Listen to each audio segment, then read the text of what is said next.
Right, okay. Sorry about that. Adjournment. Again, we had our technical problem with a frozen screen. So we're resuming the meeting, and we had just heard from Officer Young, and I have questions now from Councillor Housden and then Councillor Penfold. Thank you, Chairman. I'm glad you enjoyed the day. I must admit, with a couple of those bodies down there, I would have thought he was joining a nest of vipers, to be perfectly honest, but that's my perspective on it. There are two questions, really. One, Rob, we don't do water harvesting in new homes, do we? Oh, not us, but it just never seems to happen, does it? Not routinely. I'm not familiar with the building regulations, the latest versions, but no, as in grey water recycling. Grey water, yeah, absolutely, yeah. It seems to be an obvious solution, doesn't it? But I mean, I had some. There were lots of statistics on the day, but just if you want one about the amount of water usage, 146 litres per day. Sorry, per person per day is the average in the UK. Contrast that with Germany, it's 126 litres. Per household, it's 368 litres. Presumably no reference to grey water in general terms.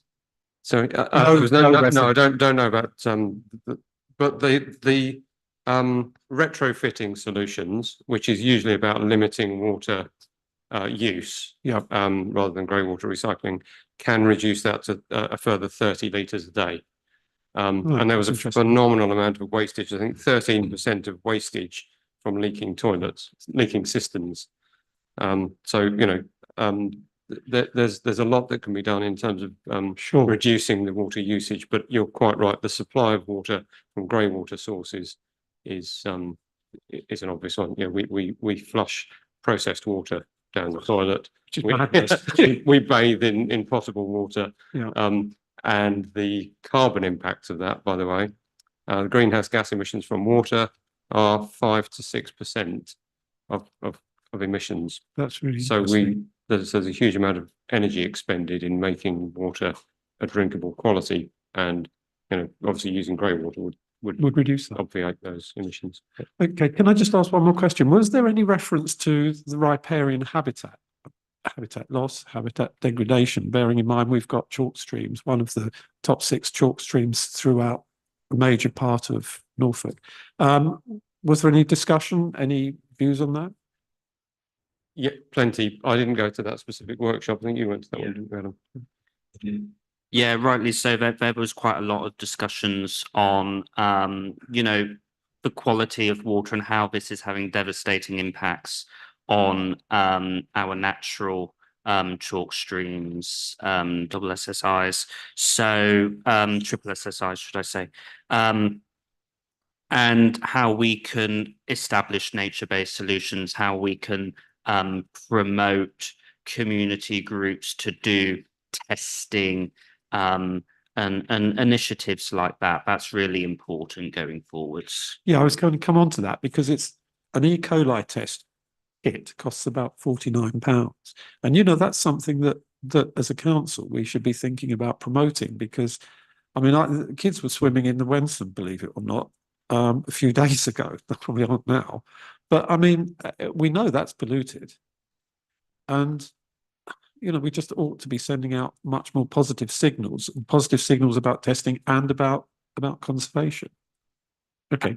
Absolutely, thoroughly agree. And that was something which was discussed in one of the workshops I partook in. I think it is important that we empower community groups to do this testing, but also there needs to be a remit for this. We can't just say go out and test the water, and you know, it's got to be precise. There's got to be you know, scrupulous remits put to this, you know, in regards of when you test, how you test, making sure that it's consistent. Well, yeah, and I think actually reporting back to the Environment Agency and Anglian Water to make sure there's a forum to do so, because that's the only way you're going to get anything done, by putting pressure on them. Anyway, thank you, Mr. Chairman. Okay, thank you. Councillor Penfold. Thank you, Mr. Chair. Yes, just really on the point of what we can do as a committee and what influence we might have, be that small or indirect or whatever. We've had Anglian Water here before. I don't know whether we can make a recommendation here, but perhaps we can to this. And might I suggest that that could be around bringing them back, and particularly with a focus on their new strategic program, which I think you mentioned. But I'd also like to invite the chairman from the Norfolk Strategic Flood Alliance, perhaps to come in. I think it'd be really helpful to hear from Henry Cater. He's a good friend, I think, to us, and I would like to just to talk about how we might work smarter and better together. So those two, I mean, there would be more, but that's my suggestion for a recommendation.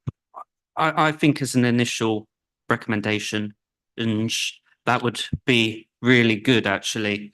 And I think it's important at this point, the fact that, yes, we should be getting answers from these stakeholders, but also as a council, as a scrutiny body, we're here to facilitate dialogue with these stakeholders. So we should be moving forwards together. We're here to help provide and bring solutions together. It's not just about shouting at these stakeholders, because that doesn't get us anywhere. It's about moving forward, facilitating that dialogue within that session, whether it be a standalone meeting or whether it be a dedicated summit.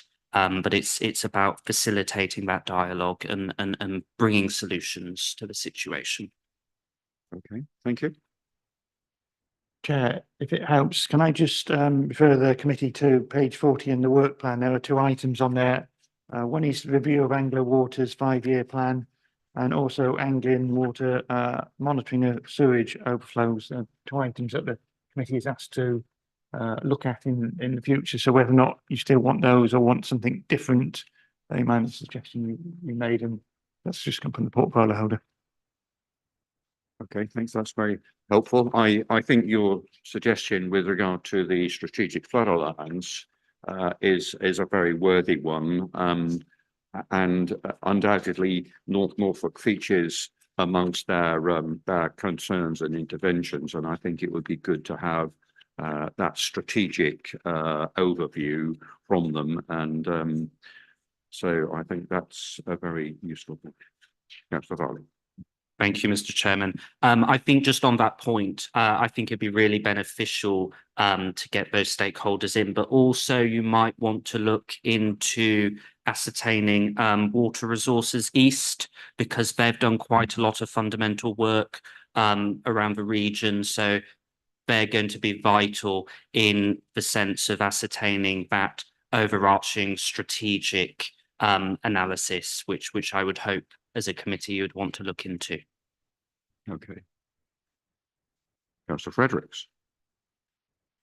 Thank you, and thank you for allowing me to speak. In fact, the Norfolk Flood Alliance, the Strategic Flood Alliance, has seconded an officer from Anglian Water to work with them. So I think actually bringing them in with that seconded officer would be really helpful. Okay, thank you. Any other comments? I guess the one thing that, sorry, already.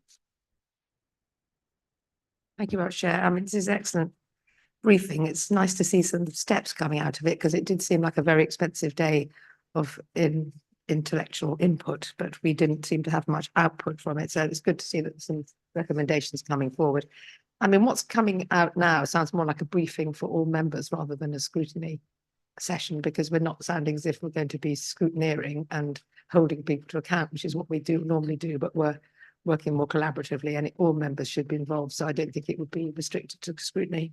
And I would say if we were going to do something like that, the Waterwise chat would be really helpful, because managing down demand is one of the things that's in our remit, and we should be looking at that.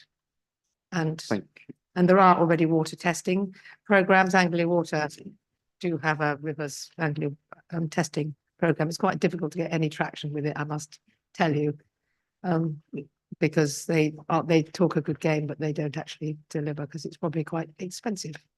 There is another network of testing that goes on, and that is done by anglers.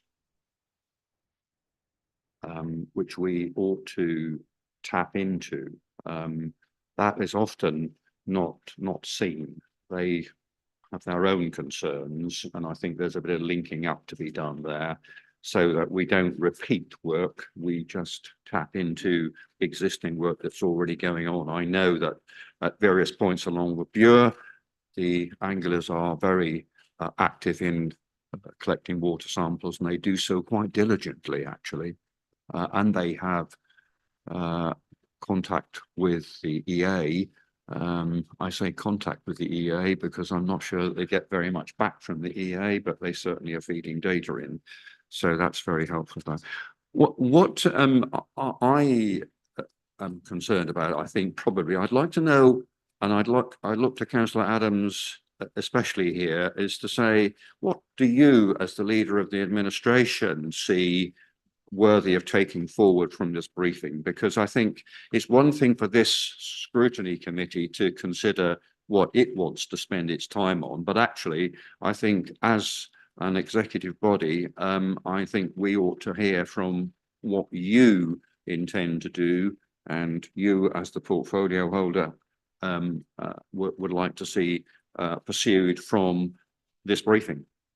Okay, thank you ever so much. So I think beyond the points that you've mentioned, the other one that's worth highlighting is Anglian Water's strategic investment plan, and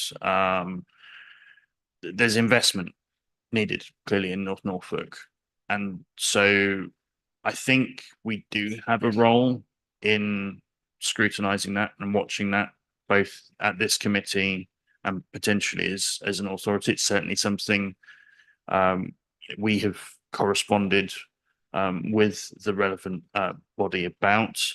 You recall the full council motion, I believe it was December, and I believe those letters have been sent now. And I understand there are other meetings and events upcoming May and beyond, including a Anglian Water event in Norwich. So there's, as you've highlighted, everyone, quite a lot of crucial elements here in terms of water supply, water abstraction. We're familiar with the issues with water treatment. But yeah, that's possibly just the element you haven't mentioned so far is the Anglian Water's strategic investment plan, and that's now obviously a live document, and we need to see them deliver on it, really. Thank you. Okay, I mean, I posed the question because and you've given me obviously a instant answer, but I think there's a more considered view that might be needed to be taken here. I think strategically, it's always good if you are putting pressure on other bodies where you can demonstrate that you are taking exemplary steps within your own sphere of influence as well. So this is not about putting pressure on one or two or three bodies that just happen to be normally in the frame. This is about demonstrating that we are a body who are prepared to do our bit and to lead by example. So I wonder if that's something that you might want to give more thought to and come up with, and some of the points that we've mentioned, drainage, certainly in planning terms. I see planning and environmental health as being two key areas where we ought to be reviewing what we should be doing or could be doing that would add value to this particular topic. So, and I look to Councillor Brown as well, because planning, I think, can be a leader in that. We talked about water harvesting and other things to do with the setting of building criteria and planning criteria. And so not to spark that debate today, but just simply to get that thought planted, basically. So you want to come back? Well, I just wanted to, remind you that the committee does have a role in policy development. So if you wanted to explore some of those things, there's no reason why you couldn't do so. So yeah, I mean, obviously, if the committee has suggestions, things they want us to look at, we'll always look for best practice and, you know, take some examples from other authorities, for instance. I think that could be valuable. Thank you. Okay, I wonder if that's the basis of maybe a recommendation that we've raised several points here today, and I think there is a need to pursue them in one way, shape or form. But I think actually it would be good to hear what, as a considered topic, you as cabinet would see as worthy of taking forward from this briefing. And I think there are things that this committee would want to do as well in pursuing some of that agenda. But I think in principle, if we are able to demonstrate that we are fully engaged, not just engaged in putting pressure on people, but actually wanting to do and demonstrate that we are doing and taking a lead role where we have that ability to do so. Okay. Right. Well, I don't think we necessarily are expected to make formal recommendations, but I guess we still have that scope, do we? Yes, and you've just asked a question in terms of what to ask back to the cabinet. How does the committee feel about that? It's mental. Yeah, that's fine. I'd also like just to bring my recommendation if we can. And I think I would like to invite Henry here to this committee, particularly if he's able to come with the delegated officer from Anglian Water, who's now working with the Flood Alliance. I think that would be very helpful to hear from both at the same time and how they're working together, how we might then. I think that's a good point, because I think if you see them separately, you get the yin and the yang, and Yeah, I think we should do that too. well, I think by seeing them together, if one is saying one thing which kind of counters what the other would say, you can take that up at that particular time. So if the Alliance is saying something, for example, putting something on Anglian Water's plate that Anglian Water might dispute, or the other way around, you can have that discussion there and then, can't you? Yeah, good. Councillor Varley. Thank you, Mr. Chairman. Yeah, I don't dispute that fact. I think that would be really forthcoming. I think it'd be great. But that does focus on the specific of flooding, and therefore it might be appropriate to bring Water Resources East to the table, as it were, and have those discussions about the overarching strategic aspects. And they do have officers from Anglian Water involved, so you would get some of those officers there as well. There's a topic in the making there. Okay. Right. Any other points that we need to pick up on? No, so I've got the recommendations that you're sending some comments back to the cabinet in terms of those that you've discussed for them to consider how council might want to think about taking those forward. And then you have a specific scrutiny session with those two bodies. 3 bodies, possibly. 3 bodies. And the 2 outstanding items on the work plan in terms of Anglia Water, do they stay active or do they get involved in that meeting as well? Because we've got the leader's suggestion about the strategic investment plan, which sounds like a good thing. I mean, that was part of what I was alluding to with by bringing Anglia in, that we could, you know, scrutinise that strategic investment plan. Yeah, I think that could do that more efficiently, make better use of our committee time if we do that. Yeah. Okay. So 2 recommendations then, one for cabinet and one for ourselves with regard to further piece of work to be done with those 3 agencies. Can I have a proposer? Councillor Penfold. Seconder? Councillor Hankin. And can I have a show of hands on those 2 recommendations, please? Thank you very much indeed. Right. Okay. Thank you very much for that. Moving on to item 12. And item 12 is the reporting progress implementing the corporate plan of 23-27, action plan 23-24 to end of quarter 3.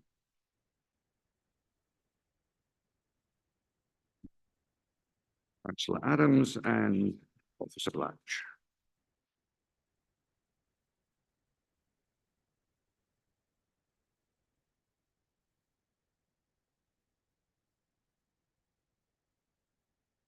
Yes, good morning. So the main outlier is, of course, the second homes premium. The update here is that councils across the county are preparing proposals to present to the county council on how an increased allocation of that premium could be utilised.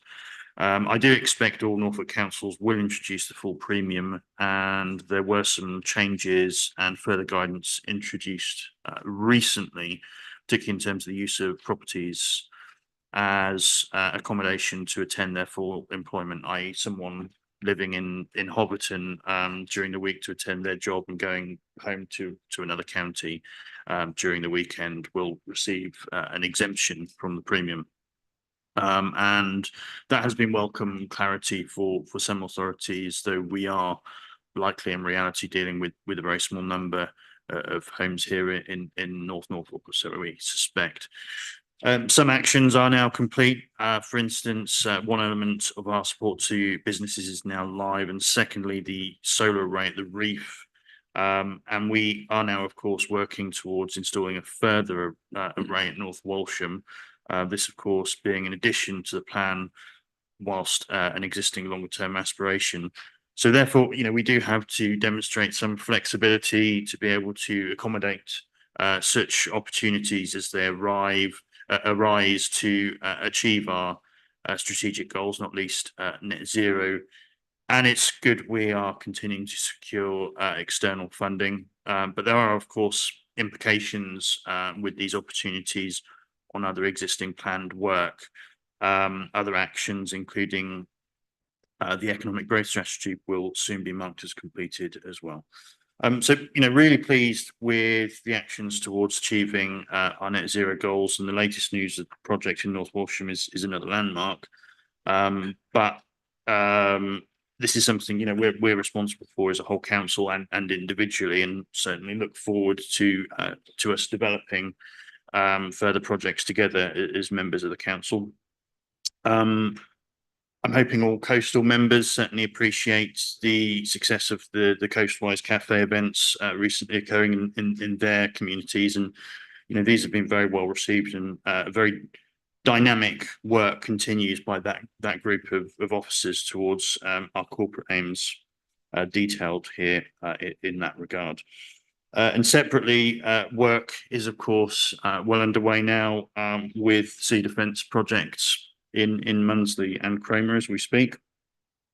Turning to the planning area, you'll be aware of the position on the local plan examination, work done to support that activity, and all member briefing will be organised on nutrient neutrality, which will continue to be a challenge to overcome in achieving our corporate plan actions.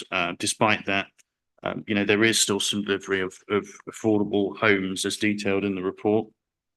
And it hasn't impacted successful work towards achieving the goals within the local authority housing fund.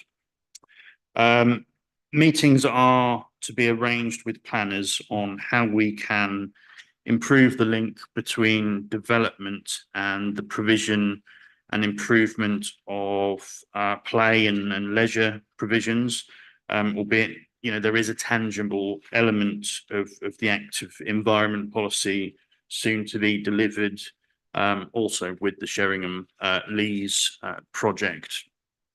And you don't need probably for me to say any more about the progress of the planning service improvement plan. I believe you've recently had an update as a committee, and we're very pleased with the service performance, which is certainly exemplary in our family group of councils. On the rural strategy, our initially intended lead officer for this work has had to change due to the Fakenham Leisure Centre and sports facilities opportunity emerging, and this will need prioritising accordingly in the near future with a different lead officer. So you can see that one hasn't been started, but some discussions are underway. And two final points worth considering: we are still in active dialogue with Cash Access UK in respect of the location for the Bank Hub branch in Holt. There are, of course, many other nominations progressing nationally this time. So no doubt their resources will be quite stretched, but it's good to see obviously nationally we're moving in that direction, and we'll do what we can to support that provision, both in terms of local knowledge, but perhaps also the planning system. Distinct from that entirely, we have the first tenants in at the Cedars, which is another significant goal towards achieving our objectives with the various projects in North Walsham.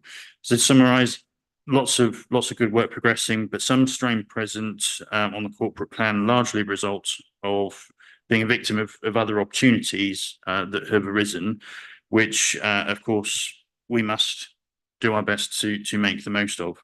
And that requires some prioritization, and I don't think that's a bad thing. Thank you. Thank you.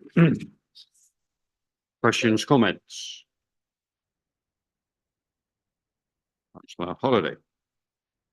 You might not be surprised to hear that I've got some questions about the grading, given conversations that we've had in the past. I was wondering that things that haven't started, they should be graded. I think it should be graded amber, because the definition of amber is action off track, but with changes being made that will achieve the planned outcome. So I think if you haven't actually started a project that you were expected to start, then it should be graded as amber. That was one thing.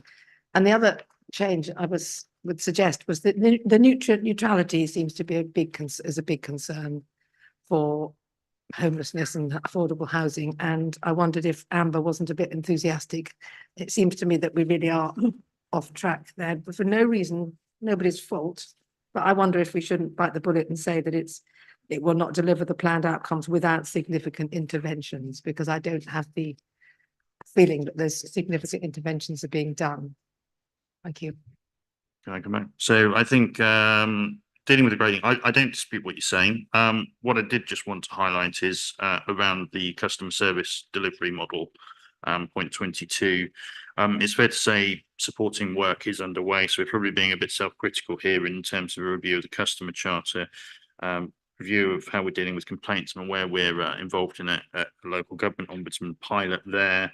Something else that's searching the depths of my brain for it is the workbench system. So there's some work there as well. So it's fair to say that has started in reality, but that work needs to come together. But certainly in terms of the other point that I mentioned, the rural strategy, I don't think it's necessarily a risk. It is just that we've obviously just had to prioritize as other very good opportunities have arisen. So that's the case. But that said, I don't necessarily dispute what you're saying in terms of that grading. On nutrient neutrality, I think maybe time to come back to that consideration would possibly be after the all members briefing. But I don't dispute what you're saying, but I think maybe it's worthy of a further conversation as a committee, as a group of councillors following that discussion. Councillor Cushing. Oh, well then, Councillor Howson. Okay, thank you, Mr. Chairman. Can we just look at item 26 and item 22? A couple of weeks ago, I attended a task and finish meeting for housing. I got delayed in a meeting and so rang through to the general number because I wanted to get a message through to Neil White just to say I'd be a few minutes late. It took 24 minutes for the phone to be answered. When it was answered, I asked, why did it take so long? And the person that answered said, we are absolutely inundated. We can't manage. We are short-staffed. We've just sent all the council tax reminders out. The new rounds for the waste collection have gone, and we do not have staff to handle the situation. That was 24 minutes I waited. I'd like to know why there wasn't any forward planning, because this was known about from the very beginning that we would need extra staff and not put pressure on those staff who were working, because the person I spoke to was clearly stressed out from all the calls that were piling in. Now, that might be a one-off. The following day, I did exactly the same thing. And had it not been for an incoming call, my phone remained unanswered for at least 15 minutes. Also, I could not understand the recurring message about the queuing system. And I have good hearing. I have a good system in the car and I have a good system at home, but an old person would really have struggled. So I would really like to know why the staffing had got to that level at a critical point with everything that was happening and all that had been sent out to the public in North Norfolk. Thank you. Okay, so I think first of all, to say there will be peaks and troughs in demand after the council tax bill demand, after things are announced by the government. It often tends to cause a flurry of calls. I believe the information may be out of date now, but I think the average response time is around 17 minutes. But what I would say, the recent survey we did on the quality of the service indicated some very, very good feedback that people were getting what they needed from that.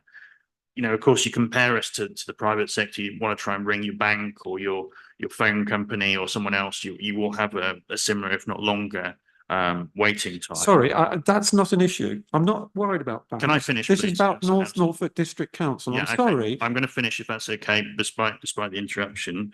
But I did just want to say you pointed out the valid areas for consideration in terms of the workforce strategy. There is a decision to make here in terms of what sort of response time you want to achieve as a council. That will take some more investment, without a doubt. That will take more and more revenue costs. So if we want to achieve a much lesser response time, it will need some more resources, and those are obviously more stretched at this time. So that's the reality of the situation. There's obviously more we can always do in terms of, we've got the other ways of communicating with us online now. We've recently introduced the bot, which is, I think, a positive move. But yeah, the abundance, the volume of customer contact is very high, of course. Thank you. Well, I think it should have been seen. I mean, it should have been foreseen. This wasn't imposed by the government. This was our own sending out of council tax demands. The waste recycling and the collection date had been a mutually agreeable point. Therefore, we knew these things were on the horizon, and then we should have been staffing up in order to cater for it. 24 minutes is unacceptable. I'm not going to accept being compared with a bank, because if you're going to be compared with the lowest common denominator, you just simply fall to beneath the lowest common denominator. And I don't think that is good enough for an elderly population which this district council has, that somebody has to wait 24 minutes to hear somebody who efficiently answered and was kind enough to send an email through to Neil. And I would not have rung to ask for that if I'd known they'd been under that pressure. But I didn't want to be late, and I wanted it to be known that I was late. And I simply do not think, under any circumstances, 24 minutes at that crucial time, with people having money concerns, where wanting their waste collected, worried about their council tax bills, is good enough. Okay, there are a few people that want to speak, but first of all, I just wanted to remind you that Serco deal with the calls about bins. So we're not seeing a high proportion of calls about bins at this time. And in fact, compared to neighbouring authorities, when they've had a route review, we are dealing with that. So hopefully that's just comfort in terms of how that work is going. I'm aware the portfolio holder wants to come in respect of communications, and I'm aware the chief executive does as well. Thank you. Before I hand over, I think the essence of the issue here is not about lowering the call response time across the board. So that's not as what I'm hearing. What I'm hearing is, are we anticipating the peaks as much as we ought to be doing? And council tax, sending out a council tax would perhaps count as one of those. What are we doing to anticipate that and put some additional resource on a temporary basis to even out those peaks? Mr. Blatch. So I don't think the level of service which Councillor Houston received on that day would meet my expectations. but I would want to understand the number he rang on. I would want to understand whether that came to our central call number, because it was my understanding that in those circumstances, if there were delays, there was a recorded message and there was an offer to call back. So I would like to understand the number that Councillor Housden rang on that day, so I can make those inquiries if it went into the back office. In terms of council tax, I would want to understand what level of resource was available, but the central 513811 number, it was my understanding that if people were in a queue, they were told of that they would have to wait, and there was an option for people to leave their number and to call back. I think we can all quote examples, but I've received a testimony today from an individual, and it says it's unsolicited. It says on the 13th of March, contact was made by telephone after 10 a.m. Many presses of the number 5 contact were made to the relevant department, details taken very efficiently, resulting in a telephone call from an officer and a visit made for the 15th of March between stated hours of 10 and 10:30 a.m. So that was an issue around environmental health complaint, rats, and we responded on the telephone, and an officer was out on site within 48 hours. So I think we can in meetings like this quote examples. I don't know why Councillor Housden felt he needed to wait until today to raise this concern, because if it is a genuine concern about customer response, if it had been reported to the service manager on that day, we could have looked at flexing resource in the following days. But it is a fact that in the immediate term, after the issue of 56,000 council tax demand, we will obviously get inquiries around those inquiries. And as the leader has said, we have also moved to a new waste collection round, and those information leaflets were being distributed at that change and did generate a small volume of inquiries pre the introduction of those new rounds from the week of the 8th of April. So I'm not comfortable with the standard of service Councillor Housden received on that day, but I would like to understand more about where that call went to and what level of resource we had to meet that demand on that occasion. Thank you. Are you able to supply that information? Yeah, I'm just scrolling through my phone, and I think it's gone into the archive, but I will provide that information. And it's not a criticism of the person who answered that call by any means, because they were very efficient. And I wouldn't want them queried or questioned on that, because their efficiency was fine under what was clearly difficult circumstances. Yeah. Okay, that's fine. So you'll continue that outside the meeting. Thank you. Councillor Withington. Thank you. Again, I reiterate Officer Blatch's view on this as well. But the one thing I would like to say is that there is forward planning in terms of these events which are coming together. There is connections across the council now within the different sectors, so that they're asked to inform when mass letters are going out, etc. And customer services are looking at those letters and trying to preempt any of the conversations that might need to come through a phone call afterwards by giving sufficient information. And in fact, I think the council tax letters are one area of success in the information that went out. Although people are still calling, perhaps out of habit, a lot of the information was there that people needed, and those are the kind of tax that are being taken to try and reduce those peaks, as you called them, and encouraging people where they can as well onto the online services as well within that letter. So that is being very much planned. But obviously we have been in a situation recently where we have been reducing fixed term contracts that have come to an end. So that's part of that work strategy that Councillor Adams referred to. But it is on the radar, please be assured, Councillor Housden, and there is, times when we have asked people to delay letters, etc., so that we haven't had everything going out at once and that demand on people. But along with Officer Blatch, I will look into it for you. All right, thank you. Councillor Cushing. Thank you, Mr. Chairman. 3 points to make, if I may. This one point I've made many occasions in the past. We have a plan which many of the objectives don't actually have any deadlines in there, which means when you say you're purporting RAG progress of green, well, what are you actually measuring that against? If there's no date in there, how do we know that it's actually on schedule? Because otherwise it's just simply open-ended. We've got some objectives in there which are just, I think, are, and I think one of those Councillor Holiday referred to, which are not started. Well, the question is, should they have been started? If they should have been started, then surely they ought to have a RAG rating of at least amber on them.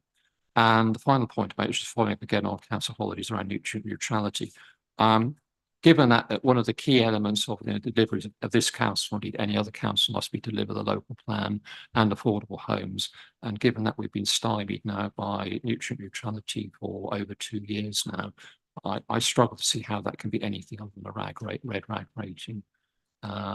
Unless when we get our briefing in the middle of May, there's a great revelation that something's been unblocked. But until that point, surely it must be RAG stated red, because there's no obvious solution, as far as I'm aware at the moment.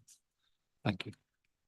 There's only one new point there, and that was in respect of deadlines, etc. So the annual action plan is for actions to be completed during it. Some of them will overlap, some of them will go further forward. But that's your deadline, unless anything changes as we indicate it, as we have for the second homes premium. In respect of the measures you want to introduce, that's obviously something that this committee does need to look at soon as well, in terms of the metrics you want to measure. We'll just warn that in the last council, some of them were more than a little bit obscure. So some further work needs to be done by this committee at this time, but certainly happy to explore that topic in further detail. Going back to the not started, bear in mind some of these haven't yet been started on purpose. It's just that's how we've scheduled things. Talk to you about the customer service delivery. So that's certainly not at risk, and we purposely moved back the rural strategy given the opportunities that have emerged in Fakenham, which required prioritisation. So don't necessarily think those projects at risk, but we'll keep the committee informed if there's to be delay beyond the scope of this action. Thank you. Well, if I can respond, if I can focus on, so if the annual plan is actually at the end of the year, so this is the 23-24 plan. The 2023-2024 that year will end imminently. I'm assuming that will be either on no, Christopher, it's Q3. Q3. Yeah.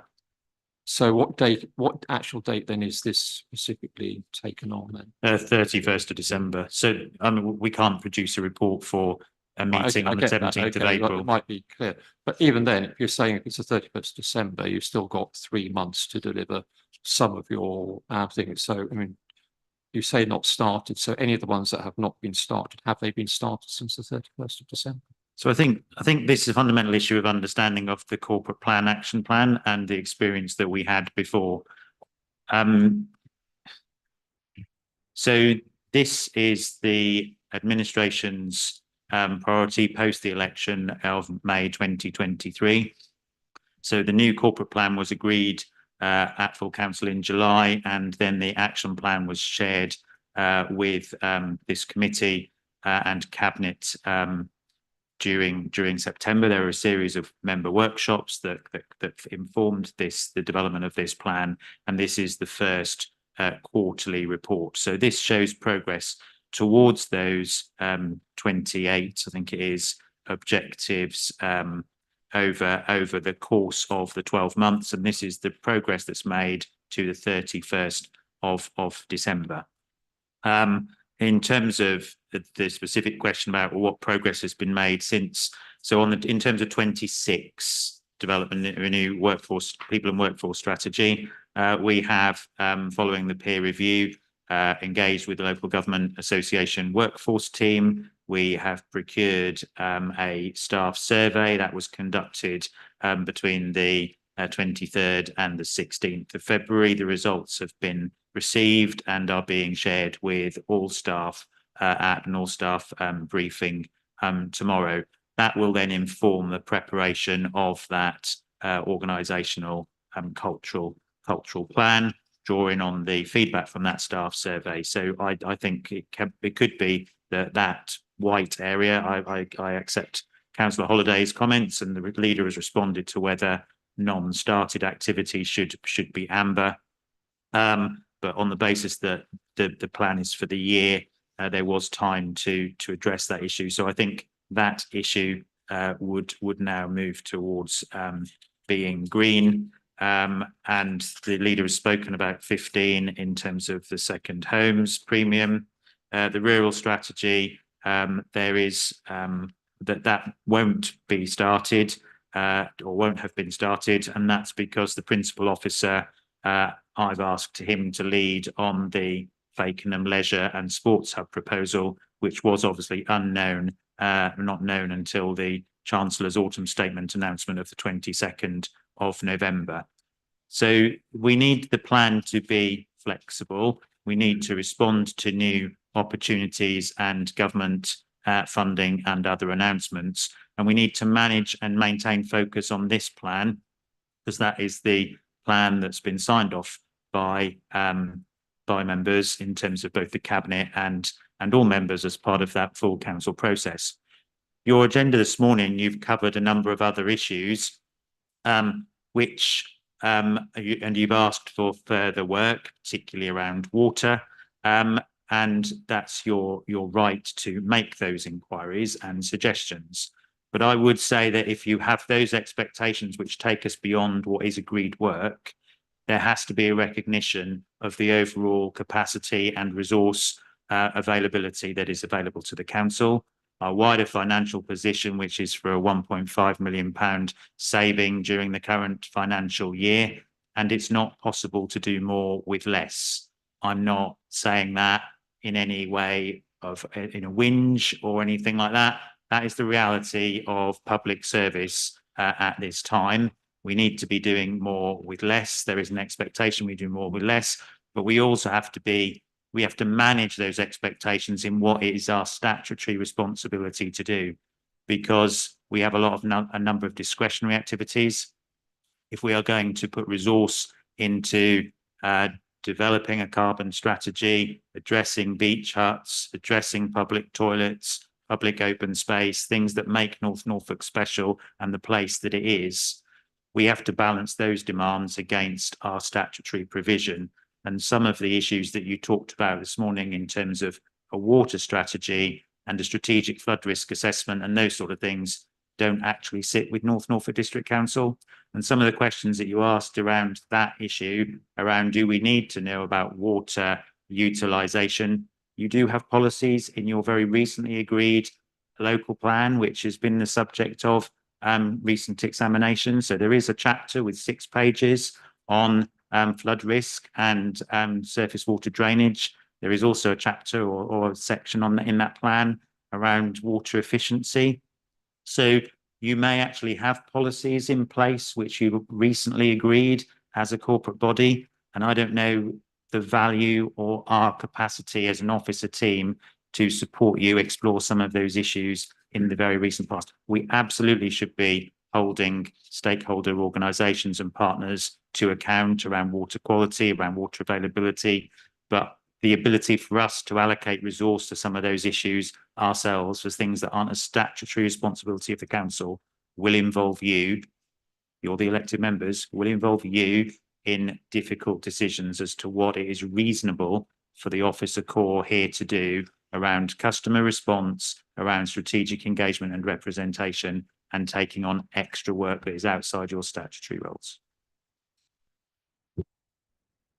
Well, obviously you've given a very broad answer for a relatively specific question, but I suppose if one immediate reflection, we talked about the Water Summit, agenda item 11. As a committee, we didn't ask for this paper, as far as I'm aware. You give it to us, so it's only natural that once it's presented to us, it's obviously of interest to all of us in terms of the content in there, and obviously it's generated some thoughts and inquiries from literally across the political spectrum here. So I don't think it feels like we're being admonished by doing so. I just think that's our natural inquisitiveness and all of what we can do to improve the service and water provision for the residents in our community. So if there are issues in terms of doing any further work, it'd be helpful possibly if that was raised at the time when we're asking for it. If you say there are consequences of that, perhaps that ought to be articulated there and then, not sometime after the event. At the end of the day, we all appreciate that we've got limited resources here. So we want to make sure we focus those efforts on what gets our bangs for the bucks in terms of doing that. If I may come back to the plan as well, I mean, I'm assuming obviously once we get a plan, which is, obviously these are live actions. We get an update, which is 3 months out of date. I'm assuming are these only updated every 3 months, or are they updated on an ongoing basis? Because they are updated on an ongoing basis, which you'd hope they might be. Then perhaps we could, when we extract the report from the system, then it would be more up to date in terms of that. I appreciate not all of them may be, but that might be something that would help us in terms of looking at information in a more timely manner. Okay, so obviously, that's how this works. It does look back a little way. That said, I've given you a verbal update in terms of summer days this morning, the chief executive on others in respect of the staffing strategy. So, of course, there's updates that aren't detailed at granular level within the report, but you'll see those emerge in the next ones. So yeah, I think the big ticket variances really which are worth highlighting at Fakenham, the North Walsham solar array. There's also been a failure, structural failure at a public convenience in Sheringham. These are the things that will impact delivery, and as you rightly mentioned, nutrient neutrality, which is certainly affecting the whole county and elsewhere in the country. So yeah, you will see further updates at the next update session. Just to clarify a couple of points that you mentioned, Mr. Blatch, and I hope that it might be helpful. My understanding of our recommendations in relation to item 11 on the agenda, there were 2 recommendations. One was that we would ask Cabinet to consider what else how it would like to react with regard to that briefing and what issues it wants to take forward. And that will be within the discussion and remit of Cabinet and not this committee. The second thing was the recommendation was that we would like to hear from those 3 bodies that we've mentioned. That's a piece of work that we've decided that we would like to do. And I don't think that would, in terms of officer resource, have a significant impact, because we would like to hear directly from those 3 organisations. There may be a bit of preparatory work to be done in order for that to be used in a way that would help us the most. But I would be concerned if there were significant resource implications from those 2 recommendations. As far as this committee is concerned, what Cabinet might decide with regard to the future is for Cabinet to decide. But does that help? Yes, it does help. There is an officer group in terms of the Strategic Flood Alliance. The District Council doesn't have statutory responsibilities largely in this space beyond its responsibilities as a planning authority. And I've touched upon the policy position in respect of the local plan at examination and how that then informs decisions. And obviously there is consultation on individual planning applications with the County Council as lead local flood authority. But the statutory provision, and one of the issues that has arisen as a result of the Norfolk Strategic Flooding Alliance, which was formed in response to some surface water flooding issues, I think in December 2019 or 20, was, what is that degree of coordination, and is that the County Council, the Environment Agency, internal drainage boards, or Anglian Water? And how do district councils support that emergency response if there is flooding in people's homes and everything? So there is a debate going on at county level around how that work is responded to.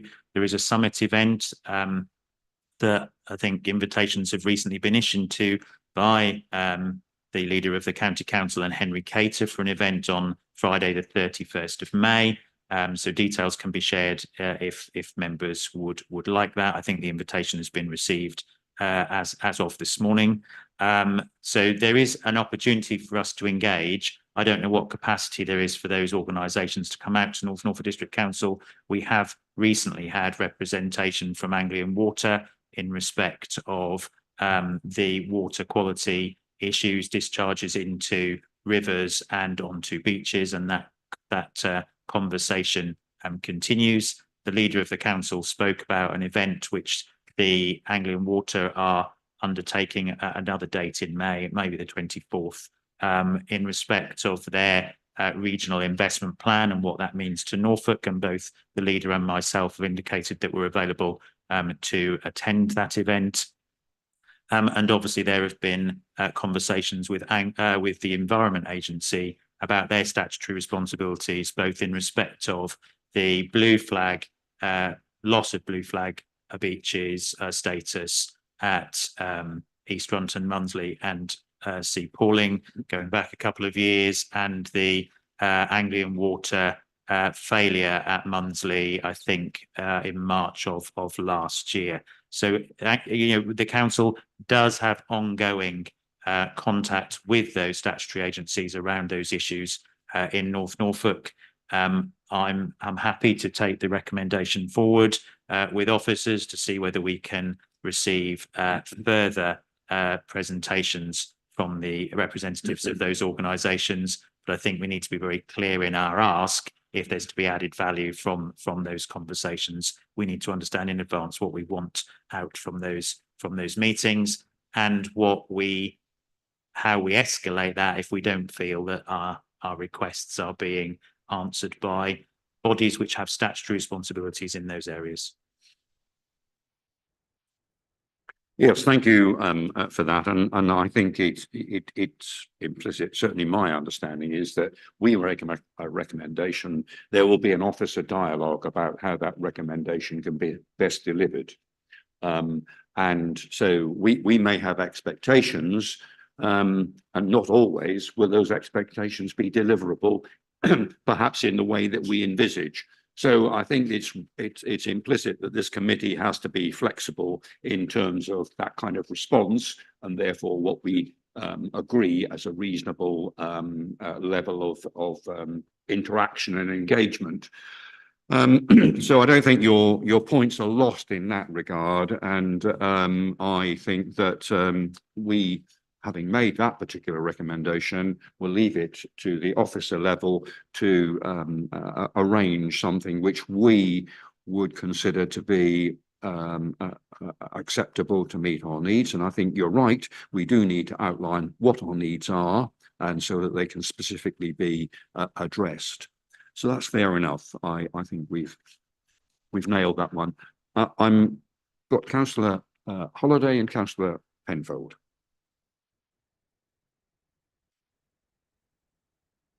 Thank you, Chair. I mean, I totally understand the points that some of the reasons that no progress has been made is completely out with our control, and I totally understand that, and I'm in sympathy with you. But I do think that it has to be reflected on the progress. If something hasn't happened, it can't be said either it's not applicable or it's given the wrong colour coding, because people are looking at this to see how we're doing. That's what a performance report is. And if they don't understand the underpinning of this, they will think one way about performance of NNDC versus how they might otherwise. And I do think that if, for example, the fact we haven't got the second home premium is a big risk to us. It means we can't build affordable homes.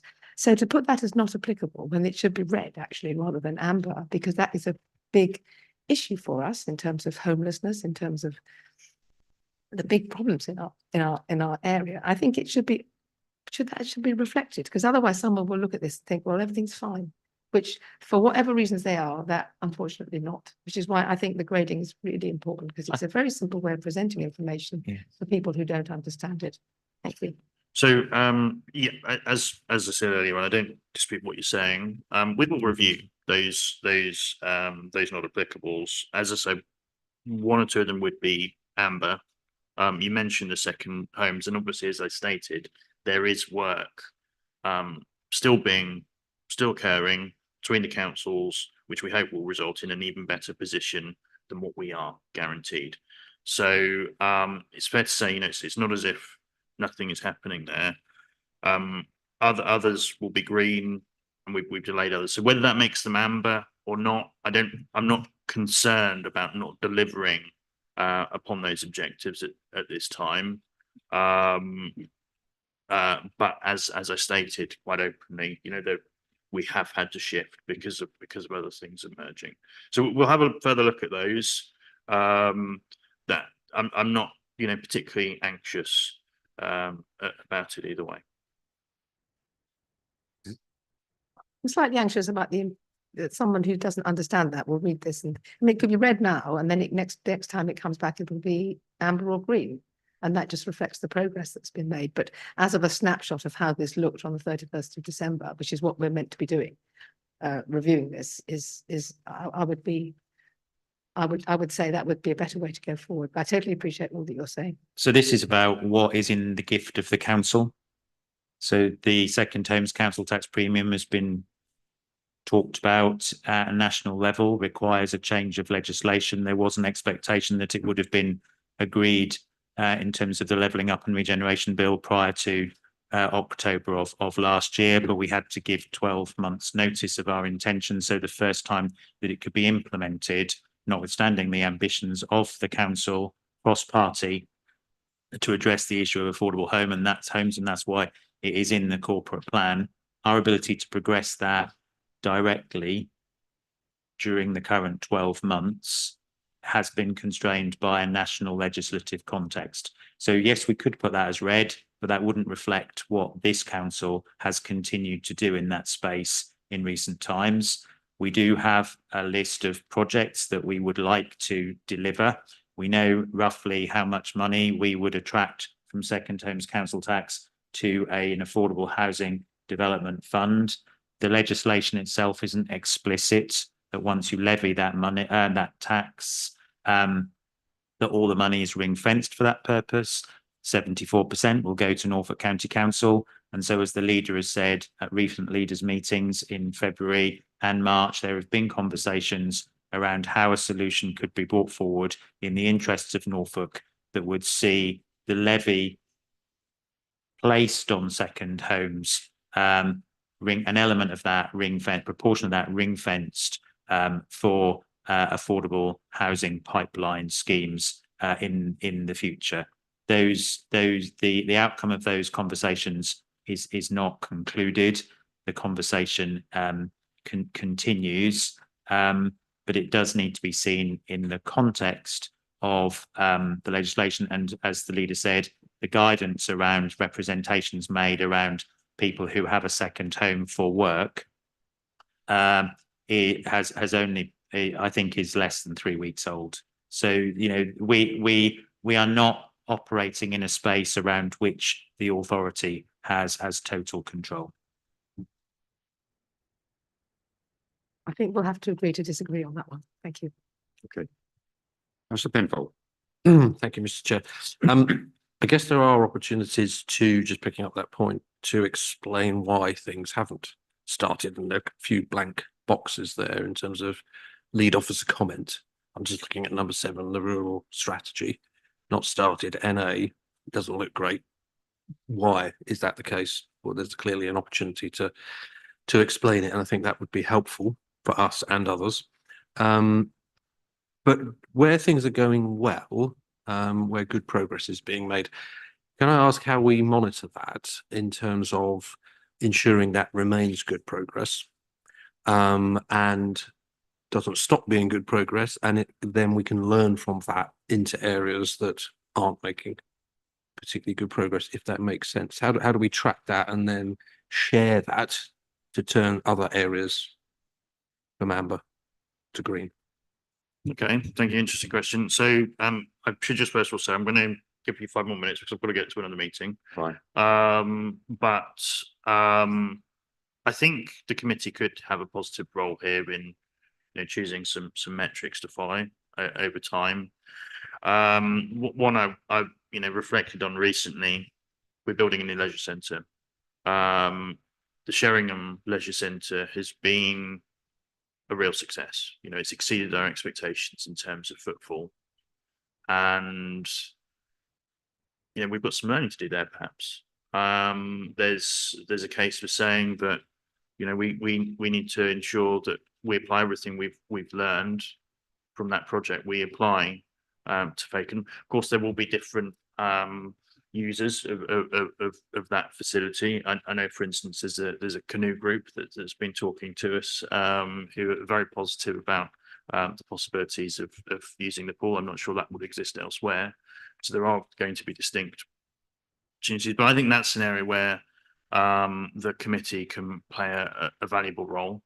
In terms of the detail that exists within the document, obviously it's a live document, it will change over time. That's sort of the purpose, obviously, of the verbal update from me in terms of where we are on some of these things. But of course, that information will be reflected in future reports as to where we are. But I thought certainly they deserved a verbal explanation, given the changes positively. I mean, don't forget, these aren't bad problems to have. These fantastic opportunities that have arisen. These are really good things that have occurred, that have required some change in focus.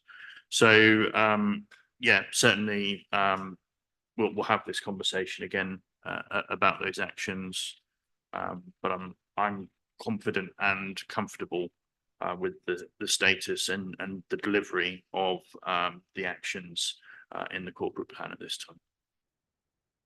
Okay. Any other comments? No? Okay, if we're all done then, we're required, I think, to note this report. So you comfortable to do that? Any objections on that? No? Okay, thank you very much indeed. That completes item 12, and that moves us on then to the work programme at 13. Thank you, Chairman. Couple of items, points to make in that the committee has reached the end of its work programme in terms of which meeting items are going to go for. So that we are now looking at the potential items. An update on the North Walsham Heritage End of Project report is due in June, and the officers have asked whether or not you would like a site visit, because I think that was suggested at the meeting when you last considered it in October. Few days before the meeting would. Okay.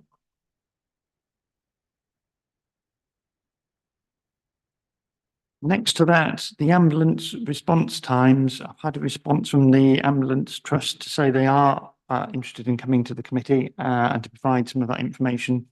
I have asked them if they could come to the May committee, and I'm waiting for them to come back to me. In terms of the other items, I'm not expecting any of those to come to the May committee. So if the ambulance trust isn't here, I'm wondering if the committee might want to take the opportunity to have some form of work plan session to actually look at their work plan and start to think about what they want to do over the rest of the year. That would be a natural and quite valuable opportunity. I think we struggle, I think, to have those discussions in our routine meetings, and if we've got that opportunity, it would be useful if we could. Councillor Holliday. If we're talking about ambulance response times, it would be good to also talk to the NNUH and all the community trust and all social care, because the causes of long ambulance response times are entirely due to other parts of the system. So it's a little unfair to talk to them in isolation. So if we were going to have a session on them, I think we have spent a lot of time looking at ambulance response times, but it's now contingent on us to look at other parts of the system. I don't know if that would be possible. I think from what they said, they've found some interesting information in terms of how they're developing that. I think they were talking more about working with the fire and rescue service. So let me wait and see what that response is from the trust, and I'll have another conversation with you. Work in progress. Okay. And whilst you're on Councillor Holiday, the other thing on the list is the homelessness task and finish groups. we've had 10 meetings so far, with external and internal witnesses, which has been very interesting. And, got at least 4 more, if not, at least 4 more anyway, which unfortunately, it's always very difficult to get busy people, so it's taking a little bit longer than we thought. We did ask ward councillors for examples of homelessness cases in their wards, and if you haven't yet responded, anyone could send any examples to the scrutiny officers so we can get a broad picture of the sort of cases that are presenting to us. And we still hope that we'll be able to present the findings at the Overview and Scrutiny Committee meeting on the 19th of June. Yeah. Okay.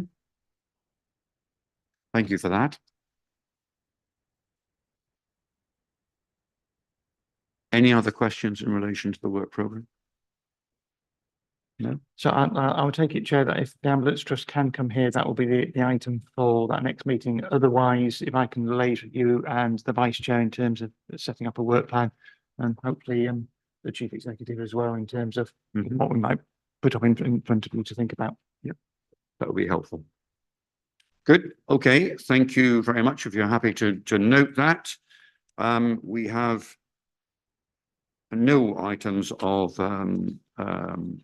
that will require exclusion of the press or the public. So I formally close the meeting, and thank you very much indeed for your input today.